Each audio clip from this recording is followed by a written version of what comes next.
All right, what's going on, everybody? Welcome into Locker Room Sports. Glad you come by to make us a little part of your day here. Show number 279. We're fired up. We're ready to go. We got plenty of stuff to talk about. Not SEC football today, but we're going to talk about the Big Ten. We'll talk about the ACC teams. These are two prominent teams that have a huge shot at maybe they can make a run at it, and it wouldn't be nothing new for them. We're going to talk about their quarterbacks, their coaches, and maybe even we may add a little funny stuff over here. But let's just share this right here. I mean, let's just look at this. I mean, is that not funny? Everybody knows this is the CEO company, his HR, whatever, at a Coldplay concert. Somebody put this together, and I think it's kind of hilarious. So I had to share that. So we'll take that off there now and go back here. So today, I'm going to talk about some schedules for local football teams. So y'all come on in here and hang out. And let me go right here on the page. I have to do this every time because it will not share over on our groups page. We have a lot of people that watch from over there in that spot. So I'm going to put it over here on groups. Appreciate you for being patient with me. And we're going to hit that and share it because we got some stuff to talk about today. Local schedules. Let's get it started, guys. Let's start out with the Gainesville Trojans, and we will be back now just to make a little highlight note of this. We'll be back probably because we come on Tuesday and Thursdays. Tuesday, Thursday, maybe getting Coach Michael Short to make a special guest appearance here on Tuesday night. Him and Dean will be here, and we'll go really deep into these schedules. Right now, we're just going to look at them and give everybody everybody don't probably know, about the local schedules and that stuff. So we'll give everybody a shot to look at them. So first, we'll start out here with the Fighting Naps over at Gilsel. August 15th, they're going to travel. So Knapp and Bunch over at Gilsel, they're going to travel over to Gaston week 1 and week 2. Then they're going to be at Donahoe, Gaston. Then they're going to go to Donahoe. They'll host Asbury. Then they'll have the Fighting Hammonds coming over the Valley Head there on starting in the month of September. Then they'll be at Appalachian the 12th. Be a good game. They're off the 19th. 26th, they'll have Urbana at home. Then they'll have Ider at home. Then on October the 10th, Nat will travel to Ragsdale and Bunch over at Spring Garden. That'll be a good one. Looking forward to those. It's good to me, and I know people that's watching may not know. Those are good old county rivals that we enjoy. We enjoy these old games. Glad to see them getting back to regular. Gales will then travel to Raglan. They'll be at home for Raglan, I'm sorry. Then they're going to leave. The last two games are going to go over Woodville, and then they'll be at Nagasala. So, like I said, we're not going to go deep into it today, like kind of maybe picks or how we think it may go and that type of stuff. We'll do that Tuesday. So come back Tuesday because Dean's not here. He got hung up some traffic trying to get back from a vacation spot. So tonight we're going to go through the county schedules, and we're going to talk about them. And of course, media days will be this Saturday. Yes, I'm still a part of it. I handed off the main reins to let Mr. Fagan run it at WIS. Just a lot of stuff going on here, and I'm trying to do 5 things at one time. And I think it's probably beneficial to let him take the reins on it. But yes, I still will be a part of it, and still be there to aggravate the kids and ask the coaches crazy questions and try to maybe embarrass the kids because they always got something to say, and kids like to talk. And then when you get them pinned down on the mic, hey, they don't have a lot to say. I love it. I love aggravating and stuff. All right, Cherokee County Warriors is going to be starting out. This same rivalry has really built into something great over years and years of play here. Cherokee County, Coach Kelly, and the guys 3 times playing for the state championship game. Wow, wow. There's a lot of teams that wish they could just make the playoffs sometimes. So he's done a great job over there. So it'll be at Piedmont this year. And I think the last time we went over there, me and Dean went, I'm pretty sure it was the last time we went over there, it come a lightning storm, and we got delayed like 3 times over there. We didn't get done till like 11 o'clock. It was such a long game. Look forward to that game. Coach Miller does a good job at Piedmont. They had a good year last year. I think this game will be it's as important. I know it's 3A, 4A, but to people that know, if you know, you know. This is important to everybody. Jeff, what's going on there, buddy? Yeah, I know Coach Knapp's trying to play some good ones there. Yeah, Cherokee County, let's look at their schedule, and they're going to travel over to Piedmont. Won't be a disclaimer at all. Now, they're going to be away. They're going to go to Arab, then they're going to travel over to Aniana. Arab is, I think, was it last year? I think they were kind of in the middle of a sort of a building process. So look for them to be better this year. And Aniana, this the area, and we know the place. They're going to have a good football team, and they lost a big group a year or two ago. So look for them to put something out there. Then Cherokee County is going to come home the September 12th. There will be they'll play home Arab and Aniana, and then they will be traveling to Etowah, which is that's another game. Like when you say Spring Garden and Gelsel, I like this. It's an old school rivalry. It's something in the county that we all know, and we all enjoy that old rivalry there between Etowah and Cherokee County. That's the 12th. Then they'll be back home after visiting Etowah. They will play White Plains, which is it's been a good game some years, and then some years Cherokee County's run away with it. But White Plains has athletes over there, so I look for that to be a good one too. Now Shades Valley is going to be coming up here to Cherokee County. That'll be on September the 26th. Home game. Warriors hosting Shades Valley. Last year they went down there, and it was a pretty wet night. I remember talking to some parents there at the game, and I was at another game. I can't remember where I was. I forgot now. It was just wet all night, and we were just – so I talked to some of them and talked to some of the players there at center after the game, and it was slippery. The field was slick, and, they kind of couldn't – just run like they really wanted to. They're slipping all over the place, sort of. So they'll be up here on at Bobby Joe Johnson Field, Shades Valley, coming in on the starting the month of October on the 3rd. Coach Kelly and Bunch will be traveling over to Anniston. Now, this month of October is going to be a real checklist for the guys here for 4A North. If you're paying attention in 4A North, pay attention. Ding, ding, ding. This will be the time to know where the teams are. It's going to be October. How they're going to be ranked at this time. I got a good feeling Cherokee County should be undefeated or maybe one loss, maybe. So that Anniston game to travel over there, Anniston always has a super talented bunch. They just do. And new coach, been there 2 years now.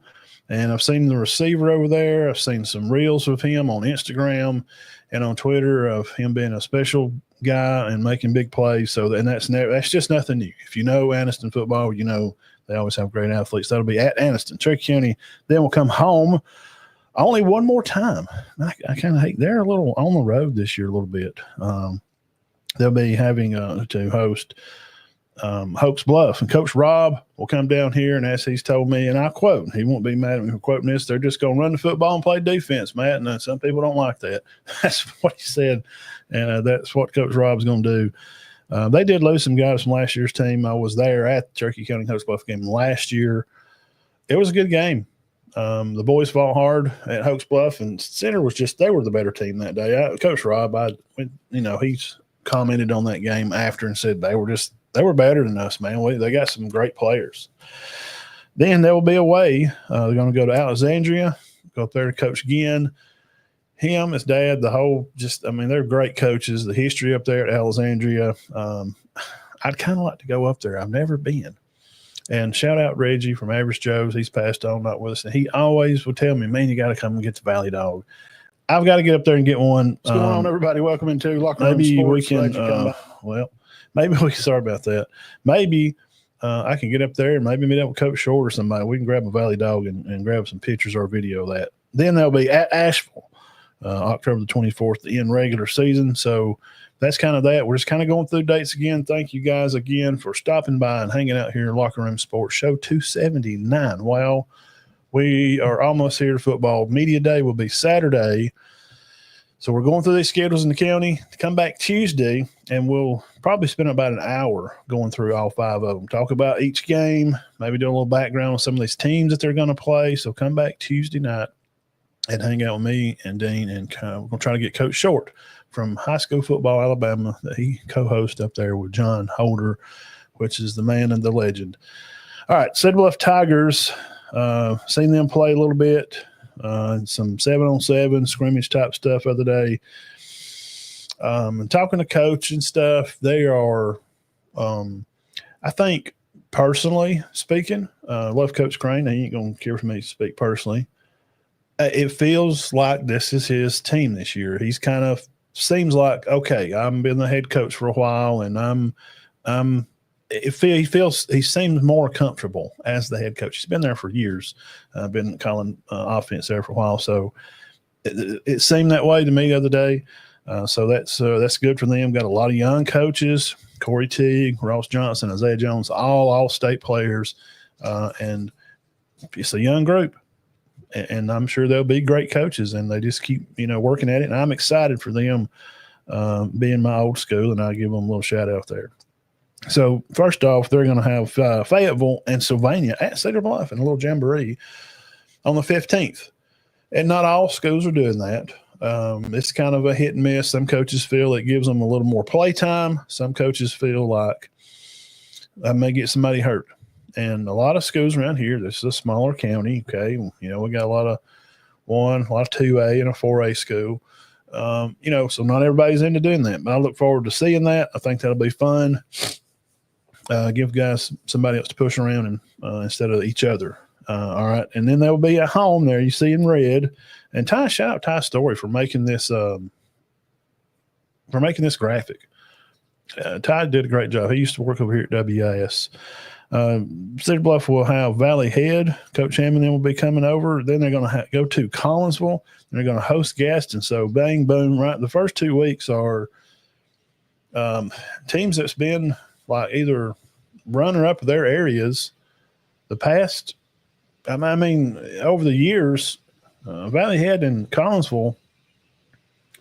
And then when they play each other, God, you're talking about a throwdown. You're talking about a slobber knocker. That's a old school Cedar Bluff Gainesville type game. So those are two harder games for them to start the season off with. And then they will be at North Sand Mountain, which they did lose some guys, I heard. I think they're breaking in a new quarterback. If I'm wrong, please hit the comment section. Jeff thinks Cedar Bluff could make the playoffs. Cherokee County likes to be favorable in most of their games. Then they will be at section. Cedar Bluff's going to be on the road. So me and Diamond Dean will be on the road those days there in September the 12th, the 19th, and 26th. They got North Sand Mountain at section and then at Spring Garden over with Coach Ragsdale. They'll come back home and play Pleasant Valley on the 3rd, starting the month of October. Things usually start to cool off weather-wise by then, sort of kind of okay. Now, last year, Coach had a fantastic season over there. I think they had set a record or something for most regular season wins, and he did a great job. And we talked about him last year on the show a good bit. Pleasant Valley coach on the 3rd, so the Cedar Bluff will host them. Be a good game. Then Pisgah is going to come to Cedar Bluff on the 10th of October. If you know, Pisgah's always got a good football team. The Pruitt family is part of that area and the tree over there coaching that group. And then Coach Nelson over at Sandrock will welcome Cedar Bluff over there on October the 17th. It'll be his first big meeting, I guess, of an old school Area 13. If you know, you know. Area 13 rivalry it used to be back in the day. And then on the 30th, there'll be a bye week then between Sandrock and Donahoe. They'll host Donahoe last there, but that jamboree and stuff. And I don't know which one they got as homecoming. I'm just going to assume, guys. Somebody Cedar Bluff Tiger, please tell me. I'm assuming it'll be a Pleasant Valley game. I guess because it's kind of in the middle of the year and it's the home game. It'll either be that game or Pisgah. Should be homecoming for that. Okay. All right. Let's go over here to the Fighting Ragsdales over there. Spring Garden is going to have their jamboree over there. It's going to be 6 o'clock. They're going to start out and have some practice, and it's good to get over there and play somebody other than yourself. Those are always good things to do. And of course, the star symbolizes a home game. And you don't see the star next to Sandrock. So that means they will be over there. Spring Garden's going to travel over. So if you kind of pay attention to the last schedule on this one, looks like Coach Nelson's going to be able to host two of his five, just bigger rivalries. Maybe Sandrock Collins are always a big rivalry, but Cedar Bluff definitely the biggest rivalry. Those two teams fought back in the 90s. Just whoever won that usually won the area back in the day. So Spring Garden's going to be over at Sandrock. Great. It's always a great game. I've got reels. You can go on my YouTube channel if you're watching on YouTube. Subscribe if you're not already. I'd appreciate it. Hit the thumbs up. Facebook guys, hit the thumbs up there. If you see the little star, you can donate stars. Hit the star, and it's like 99 cents to give a star or something. We appreciate it. It just helps us stay free. No ads, run during the page and that type of stuff. We'd appreciate it. So over there with that, then they're going to be the Sandrock Spring Garden game. There's clips I have from last year and probably 2 years ago too. It was because Cooper had like some kind of amazing catch over there on a sideline and just kind of broke the game over for them. And I think they won like the last play of the game. Coach Howard, I remember talking to him in the middle of the field after the game, and he was just all smiles, him and the wife. And it was just wow. It's just one of those great high school games to be at. And they don't happen every week. And I'm glad I got to be a part of those. And I always appreciate the coaches for letting me be part of that with them. And shout out to kids, let them know that somebody is watching and somebody's, putting stuff up out there for them. And back then there wasn't a lot of people doing this, there wasn't anybody really doing what I'm doing.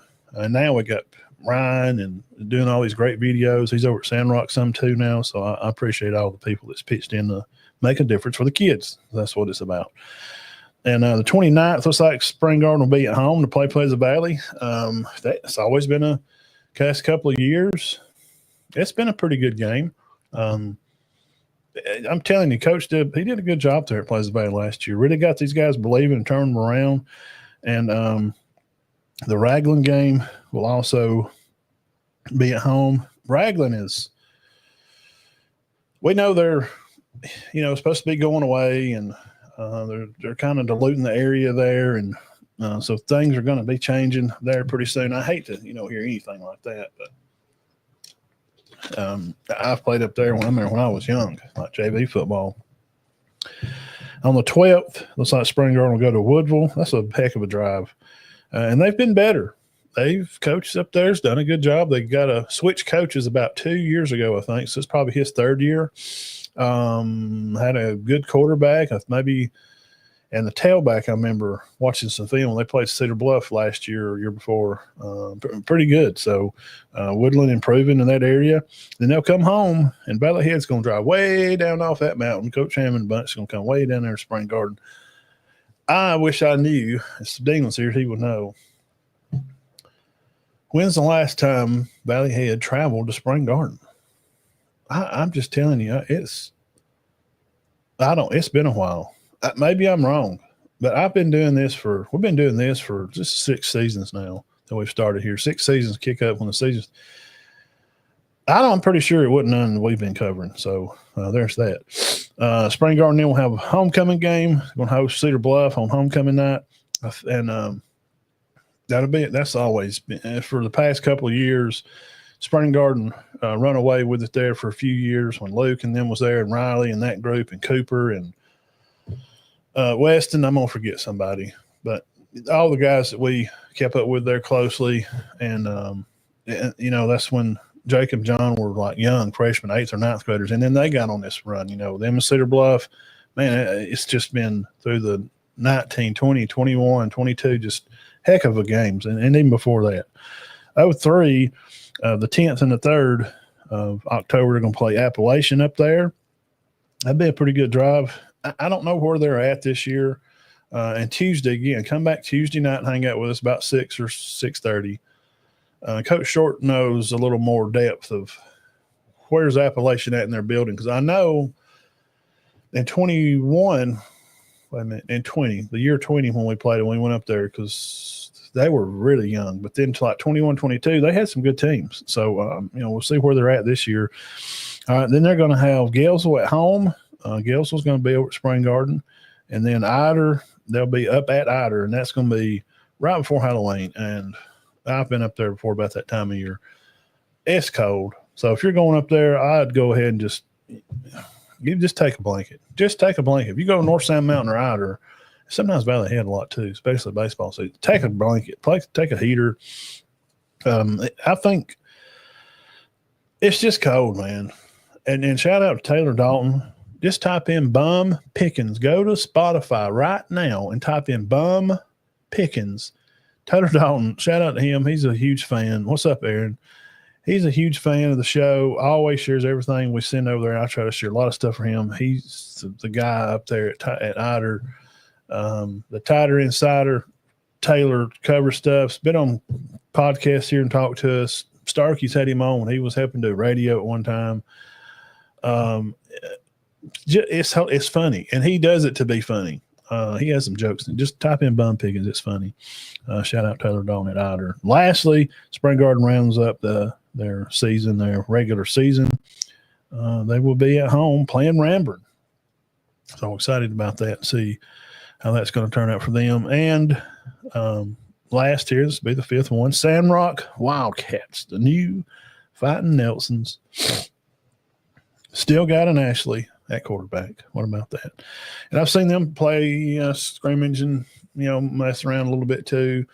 A lot of guys back. Maybe one lineman gone.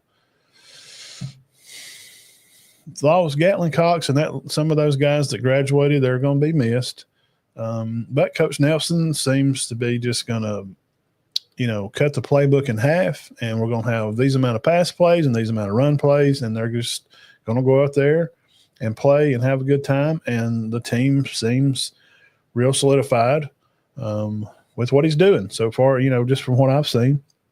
On the 15th, they're going to have that jamboree. It's going to be at Valley Head. It's usually in the evening of those games up there, so they will be at Valley Head on the 15th. All right, season start. We mentioned this a while ago.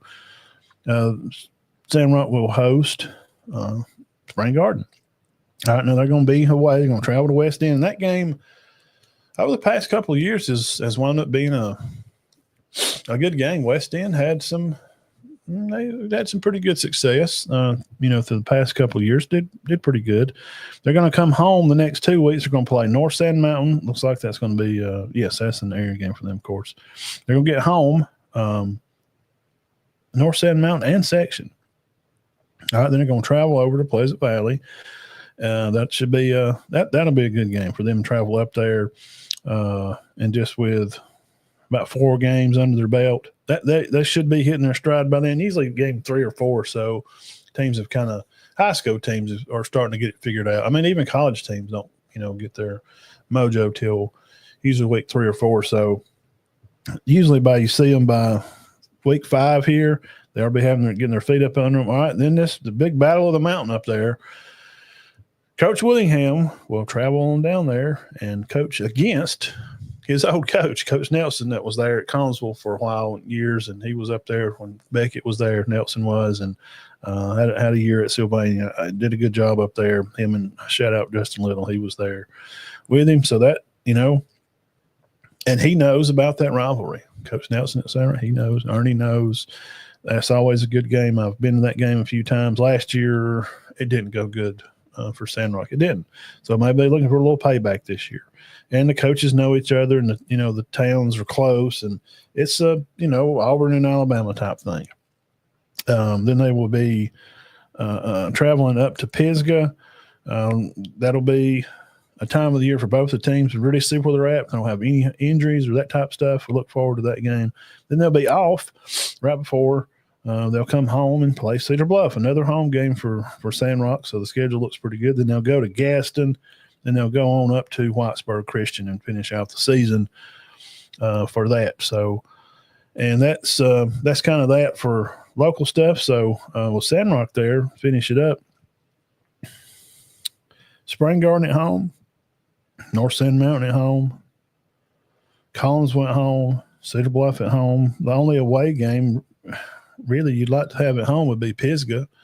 That would help. So, Coach Nelson, brother, shout out to you. That's about what we want to spend about 20 minutes with it. And Tuesday night, come back around probably about this time of day, about right now, Tuesday.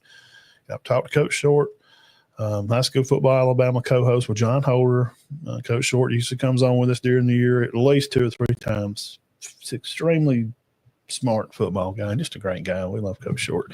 And him and Dean, and we'll all put our heads together and we'll get into a little deeper and say, well, last year, when Sandrock and Pisgah played, Pisgah was here, and here's some of their players, and we'll have a little more in depth. We'll spend just a high school night, okay, Tuesday. We're trying to get you guys ready for football. Media days will be Saturday. I've shared it over on the page. We'll start at 12. Fagan has put out the time slots for everybody. I think it's going to start with, I think Cherokee Canyon's going to go first. I think so. So come to Easy Street, same bat place, same bat time, same bat channel. And I'll be there. And we sent emails to, of course, Jeff Allen from WQSB, who will be at Etowah Media Days Tuesday, that day about lunch. And I don't know if I'm going to get to go to that or not. I'm going to try maybe. I don't know. I'll have to see. Run into Steve Smith, Coach Smith. I shouldn't say Steve. It's rude. Coach. He's a Hall of Famer. And talked to him a little bit about Westbrook. And he mentioned Media Days being Tuesday. He said, hey, that's what we're doing Tuesday. We should ride on down there, shoot, So that's kind of what's going on for Tuesday. Etowah County Media Days. Jeff Allen puts it on. May try to run by there and see some of the guys, and they'll run through the order there in the county. And then that night, come back here, Coach Short, if we can get him on, I think he's going to come on. He can talk about what happened at the Media Days. So teams for Etowah County. We'll go back through this schedule and look at it. We'll pick a few games from each schedule and say, hey, this matchup here, Spring Garden will be at Sandrock. It's always a good game, and what we think there. So y'all come back Tuesday night, and we'll do that. And now don't leave. I'm not leaving. I'm not going anywhere. If you like podcasts and stuff, and you're watching on YouTube, and you say, man, I can't watch all this. I've got to go right now. I've got some stuff to do. Everybody's got Spotify. Just go on Spotify and type in Locker Room Sports Talk. Boom, we're there. Load up other shows every Sunday night. I load them up. Applecast, same thing. They should be on there. If they're not, and it happened last year, mid-season, it logged me out. Let me know. A lot of people are on iHeartRadio, people that watch us from Florida and Virginia and Tennessee, Texas, South Carolina people, stuff. We talked to some of them a little bit. A lot of those people have iHeartRadio. So there's plenty of places for you to find us there. And we look forward to getting into some more stuff right now. So hang on just a second, and I'll be right back over here. And let's see, where'd that go? And we'll be right back. Okay, hang on.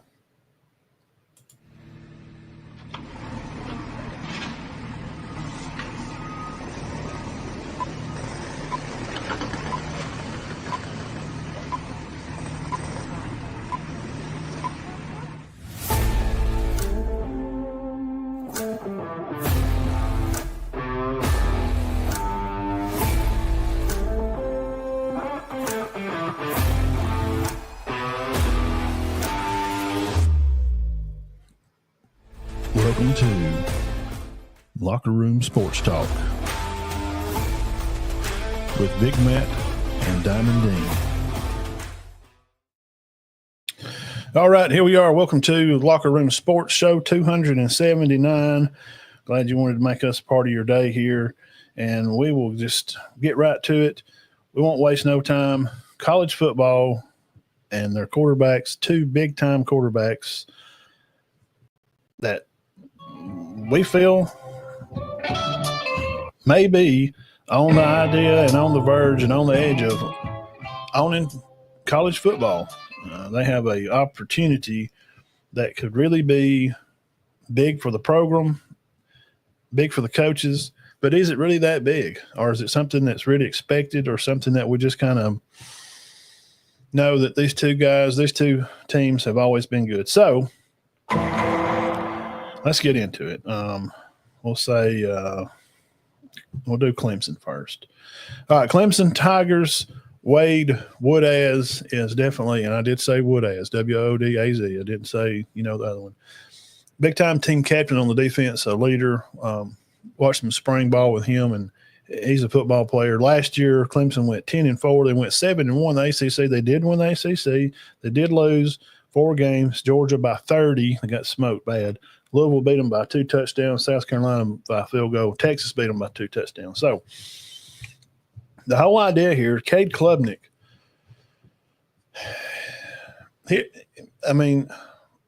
dude, look, he threw for like 4,000 yards, and he rushed for like 400 yards. He rushed for 7 touchdowns and 36 touchdowns, only 6 interceptions.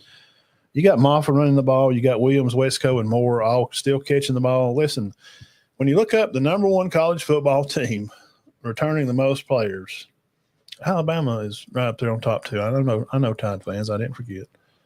Clemson has got like 80% of the team back. So if you're not watching a lot of, football and keeping up with college stuff, and you wonder why is Clemson back up there? They didn't look too good last year. Georgia just whooped them like a dog out in the yard you just beat with a stick. It was just sad.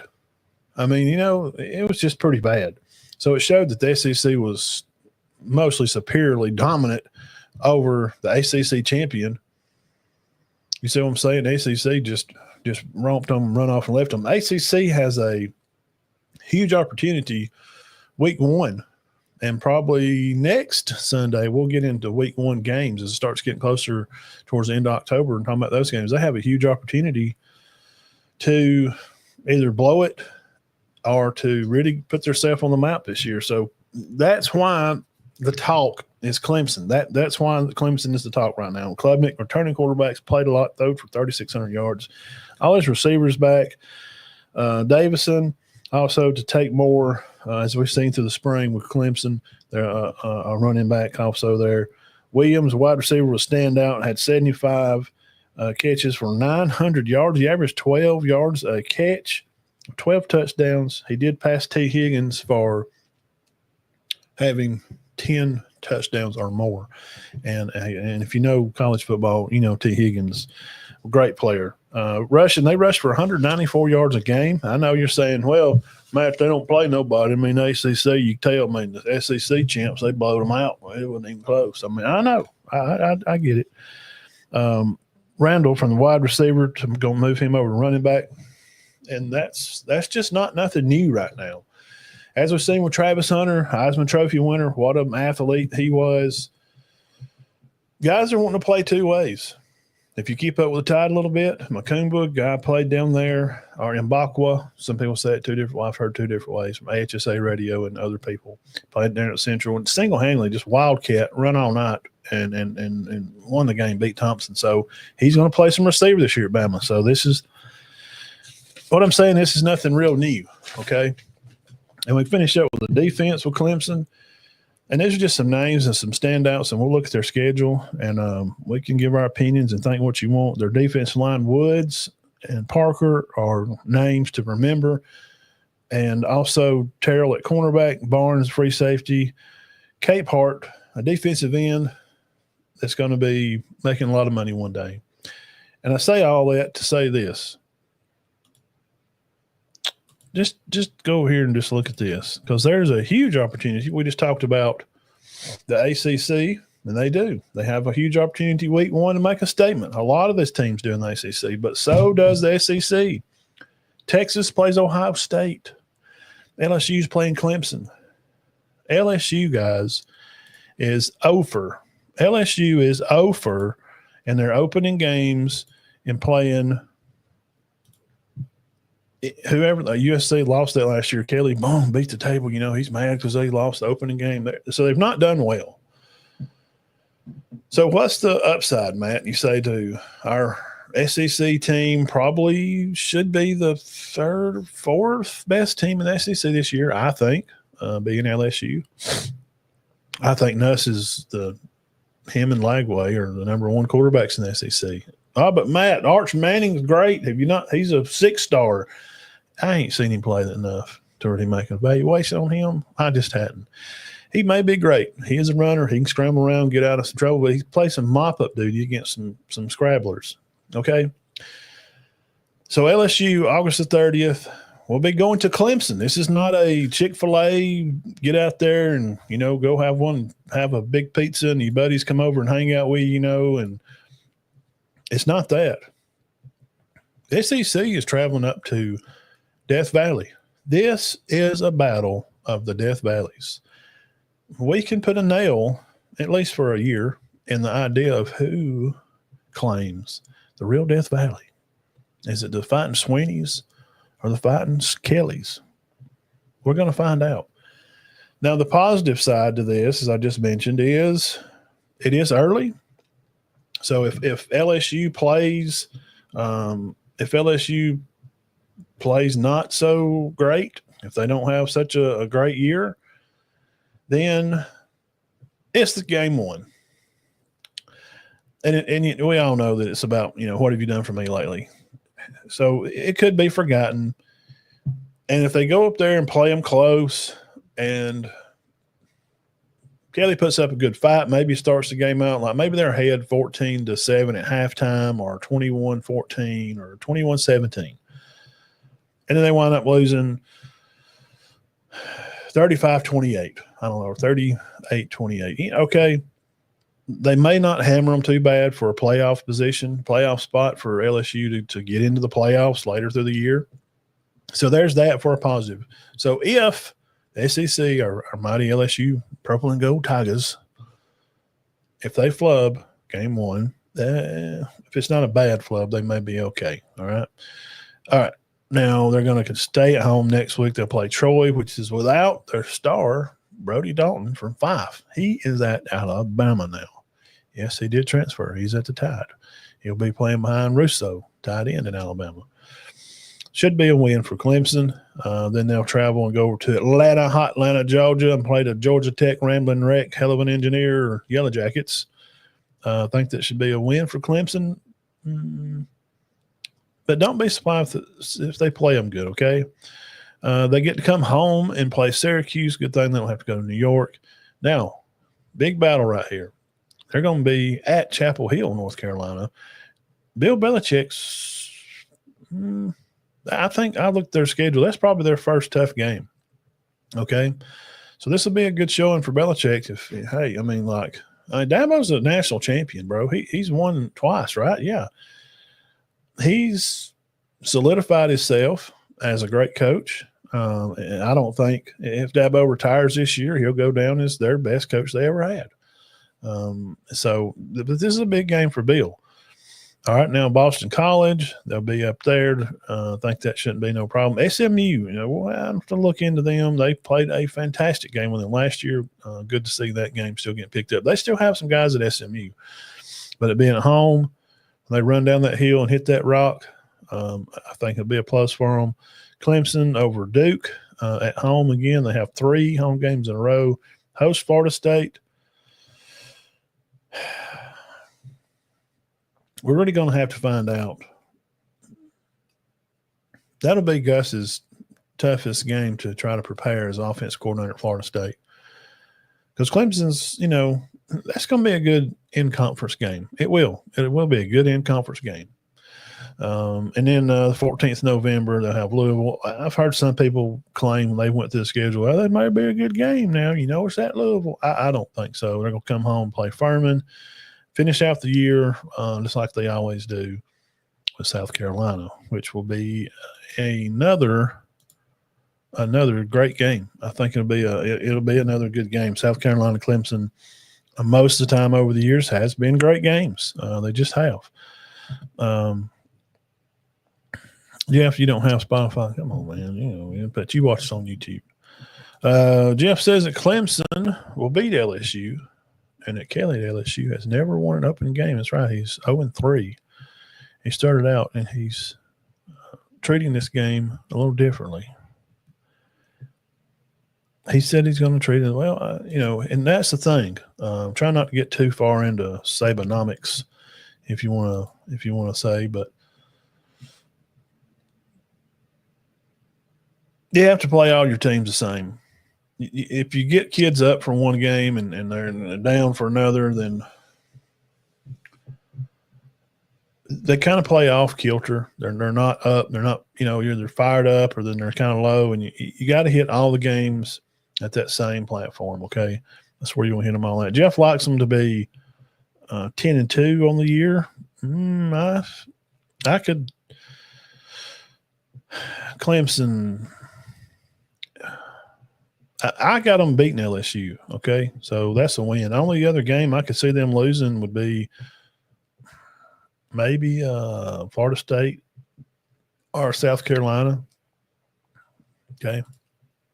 So there's that. Now we'll go over here. So we like Clemson Tigers to come in the year, be 10-2. Schedule looks pretty good. I got 80% of the team back. I went through their defense stuff here. Woods and Parker and guys and Terrell at corner. Klubnik, 3,600 yards, bunch of touchdowns. They only threw 6 picks for the year. Maffa still running the ball. They still got guys running the ball. I think they got all their linemen back but one. So they got most of their offensive linemen back. So I think it could be a great year for them. Jeff, here's your favorite part. Now, for the let's go here and let's do this. We'll talk about Ohio State. I'm going to put a red on there for you there, Jeff. The Ohio State Buckeyes. Now, we all know what happened last year. Yep, we did pick them to win it. And after we've picked them for 2 years, I guess eventually they'll win it. So what's the positives and gains about that? They returned 9 starters. Okay, so they lost a good bit, especially defensively. They lost some key guys up front. They still do have Caleb Downs, George, and then they got an Atkinson kid from North Carolina. It's going to be playing defense, going to play edge and stuff for them in the middle. I think he'll be fine. What I do look forward to, you got Ojenwa. He's the left tackle, and he's a senior. Okay, so senior guy, left tackle. Some of their interior may make it, may be a little different here and there. Tight end Sturman and LeBlanc and Claire. So they got guys to throw to still. And of course, we don't have to mention Smith. I mean, you just don't have to mention him. He's a 6-star, super athlete. Says there's no way that they're losing to Michigan again, and we'll talk about Michigan in here just a second. Graham looked good in the spring game, and Tate's a guy that's going to be a part of the catching game, and then Max Clare will also be another one. Imus and Rogers in the slot are guys that can catch the ball for Ohio State. And linebacker-wise, I went back to defense. Styles, Scott Jr., of course, Caleb Downs, but Styles and Scott Jr. playing defense. I liked how they played in the spring game. I went back and watched it again. And I know it's just a spring game. They're playing each other, but still you can get an idea of their reaction to the ball and what they're doing and schemes that they're going to continue to run there.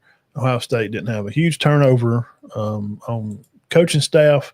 So I think there's that. And I saved this for last because this is what I had read and heard on a podcast here a few days ago. Saying looked good in the spring game, but there's some people, Jeff, there's some people that think that, I mean, Keen Holtz, is he really going to be is he really going to start over saying? I mean, really? Is that?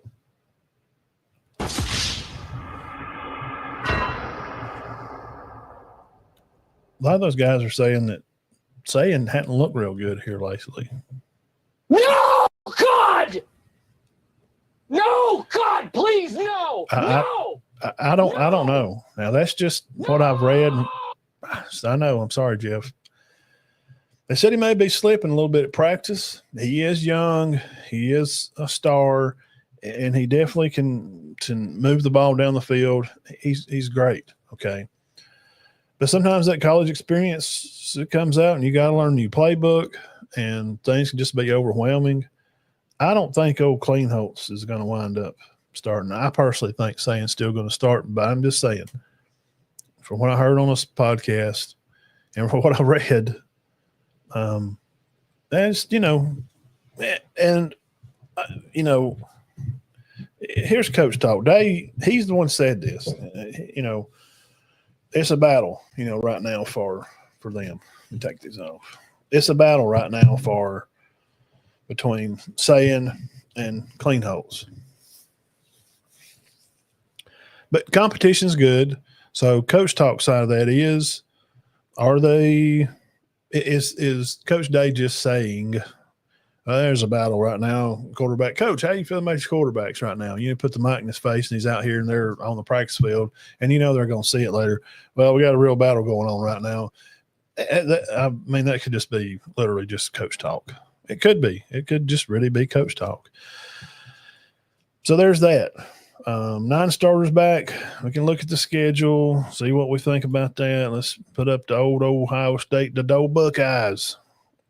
Let me do this. There we go. Now, as I mentioned earlier with Clemson and LSU,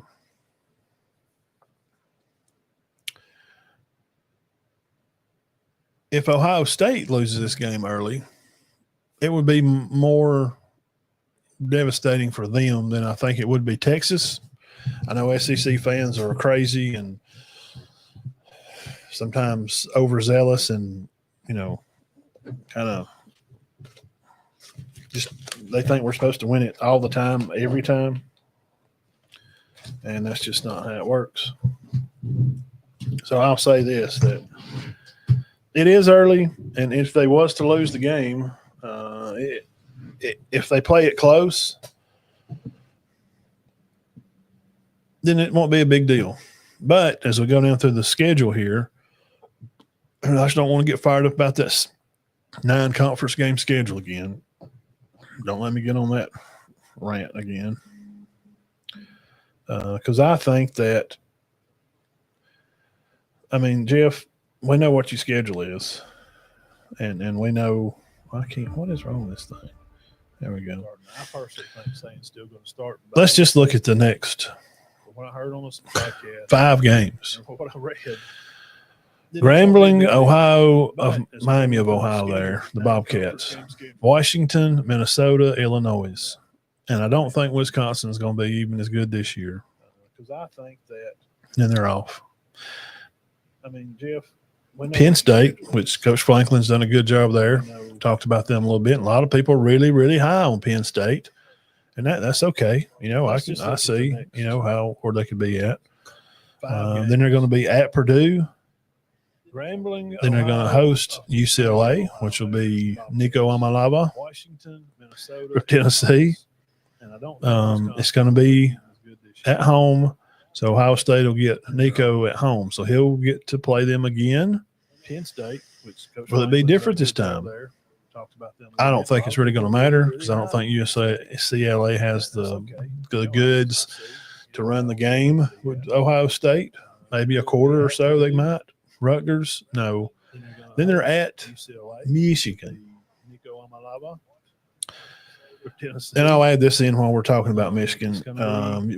If you don't know, then I'll say this, that we all know about the scandal. We know about them stealing plays.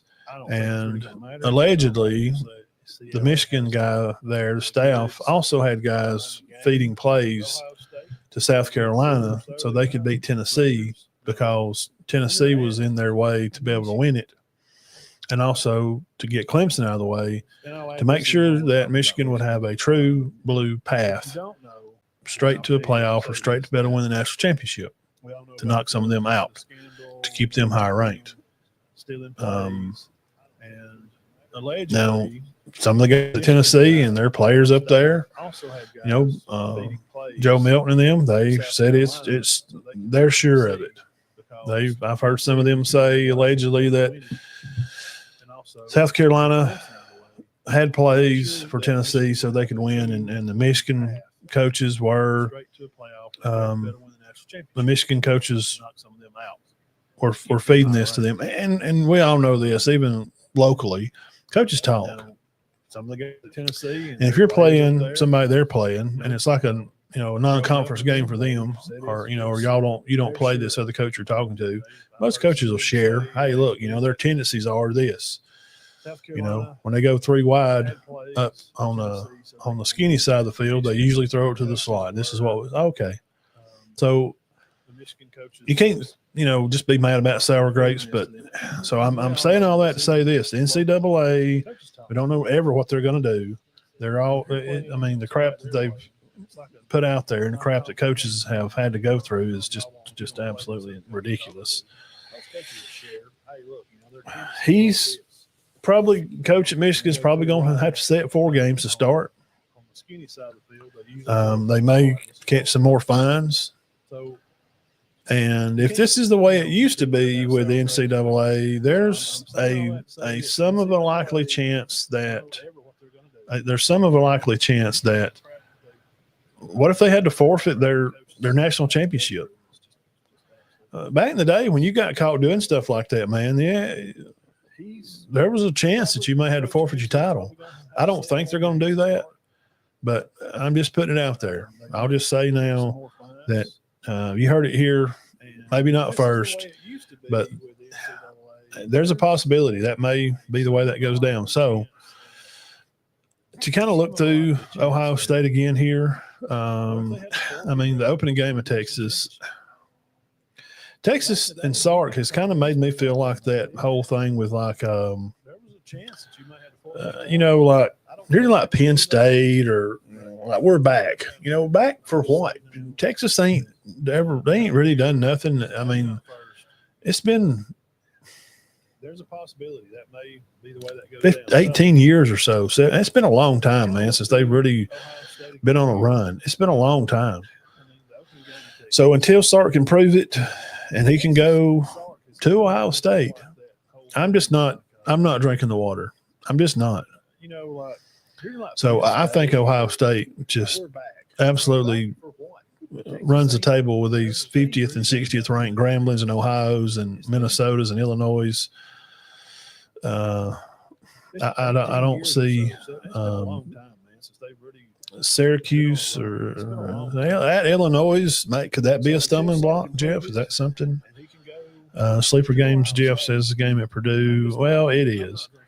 At Purdue. Now, if Ohio State's number 1, and we've talked about this and joked about it, but I'm telling you, Jeff knows.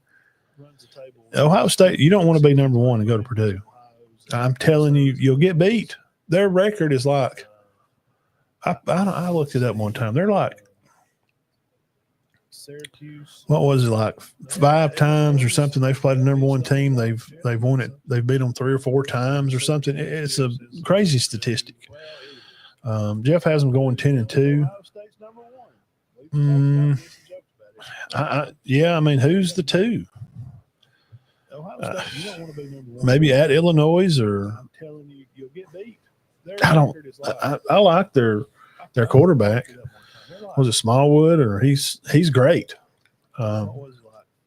He's like a saying kind of quarterback, big prospect out of high school, a lot of talk. UCLA and Rutgers, Washington, Minnesota, Ohio, Grambling, those teams just don't have it. For me to, I don't know if they'd even lose 2. For me to even pick them to lose 2.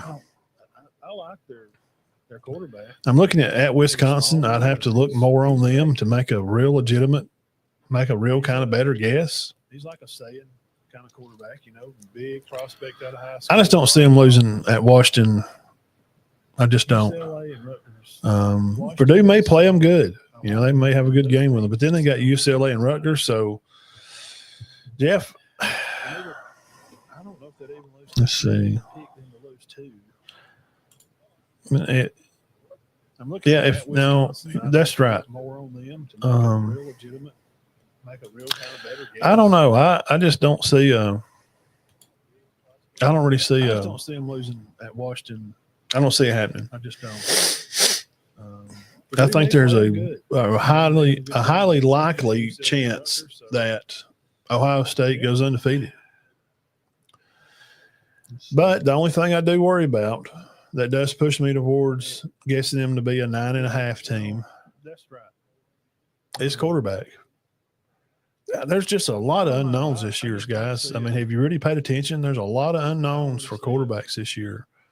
We've seen some of the guys that's played, and they're going to come back, and we just don't know. I mean, we just don't really kind of know. Ohio State goes undefeated. So there's that. But the only thing I do worry about, And I will say this in some news and that type of stuff. Make sure you subscribe to the channel if you hadn't already. I would highly appreciate it. Just kind of put us up there on the list and just lets you know when we're going live. So we just don't know. I mean, we just don't. Could we see, Clemson, Ohio State, and so there's that. An SEC champ? And I will say this. See all those guys in there. Big 12, who's going to go over there and run the Big 12 now? How's the Big 12 season going to wind up? How's it going to turn out? I don't think the Big 12 really has anybody to really offer anything big to. Colorado, Coach Sanders is not taking – he's not really taking any players. But that don't mean that they're going to be bad. It just means he likes this team, and he didn't have to go to the portal and get any guys. Big 12. Alabama didn't go to the portal a lot. They didn't lose any guys in spring. They lost no starting scholarship guys. So, Really offer anything big to. so other than allegations for Michigan and the type of stuff's been going on, so there's gonna come a ruling down. So this is some news you're hearing here. You're gonna hear something about Michigan, and also Barstow Sports. Fox big noon kickoff game. They always kick off the 12 o'clock games. They usually do the Penn States and Michigan games, and Urban Meyer, which I'm not a big fan of. I'm just not. Mark Ingram thinks on the desk there. Rogers, quarterback, played Vanderbilt, Aaron's little brother. Now, Jeff, on your big noon kickoff, you'll get to see Dave Portnoy from Barstow Sports. They have come along, and they're going to throw some cheese in on the game because Fox has let go of a lot of shows. They've cut a lot of shows. Okay, so kind of interested to see how that goes. Jeff thinks that Penn State will have a much better defense with